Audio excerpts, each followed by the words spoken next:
Hello again, it's Mr. Allen, one of your computer science teachers at your school. This week, I'm going to show you how to create an animation where you've got a character that looks as if it's actually doing something. So let's share my screen.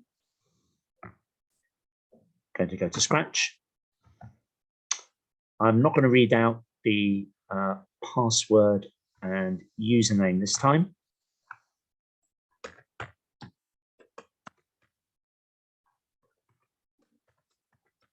you need the password reminder, check out the previous videos.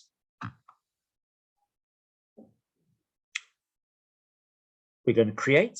So top part of the screen, you've got the word create next to the Scratch logo. Click on create, brand new project. We're going to get rid of Scratch Cat because I want to show you a flying dinosaur. Now, to make the dinosaur look more interesting, we're going to include a backdrop this time. The backdrops are on the bottom right-hand side of your Scratch screen. You can choose any background you like. I'm going to choose this forest one. And then I'm going to choose my sprite. Now, the sprites tend to be one character long. And what I mean by that is that most of the characters in Scratch are only just one image.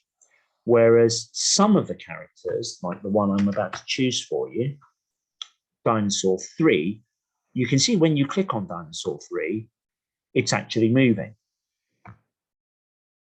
That's because the dinosaur is one sprite, but it has lots of these costumes, 5 to be precise. You can see there on the left-hand side of the screen, you've got 1, 2, 3, 4, 5 different costumes. So to make the dinosaur look as though it is correct in the scene, I'm going to resize it, I'm going to reposition it and make it look as if it's flying. So let's start to code. As ever, your animation will start with when green flag clicked. To control the size of the sprite or dinosaur, I'm going to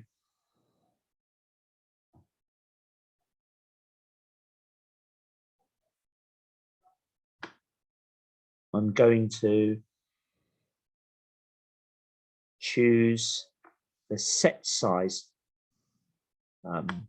block from the looks block. So the looks blocks are the purple blocks, and we'll be using these looks blocks for most of this project. So I'm going to change that to 60%. You can make it smaller if you want to, or bigger. And then I'm going to fix the position of the dinosaur to somewhere in the middle of the screen. To help me see what I'm doing, I can see at the moment the dinosaur size hasn't changed. I'm going to run the program now because I've already said when I run this program, the dinosaur will shrink to 60%. So it shrinks to 60% mark. I'm now going to use my motion blocks to say the dinosaur should be starting in that position there. Now, to create the dinosaur flying effect,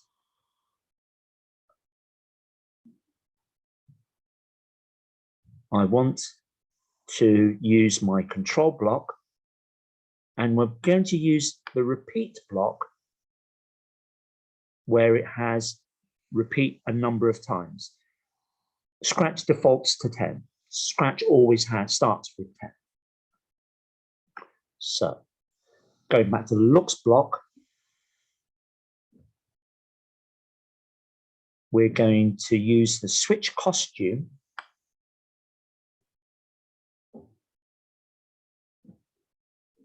and the switch costume block has this chance for people to change the costume to whichever one you want for your program to show.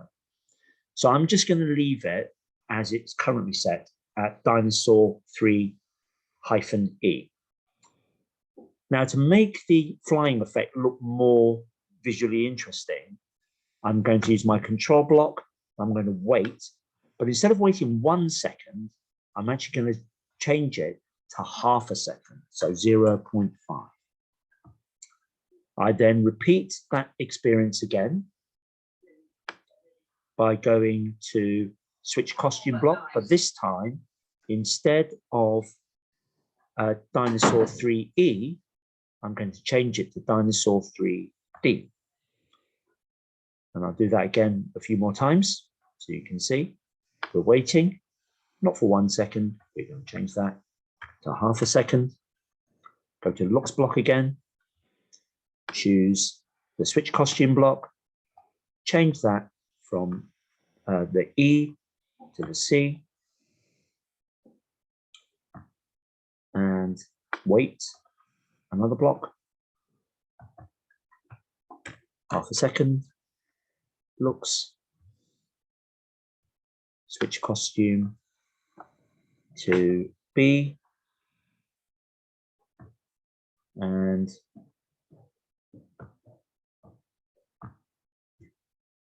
wait half a second, and switch to the final position for this set of costumes for this sprite to A.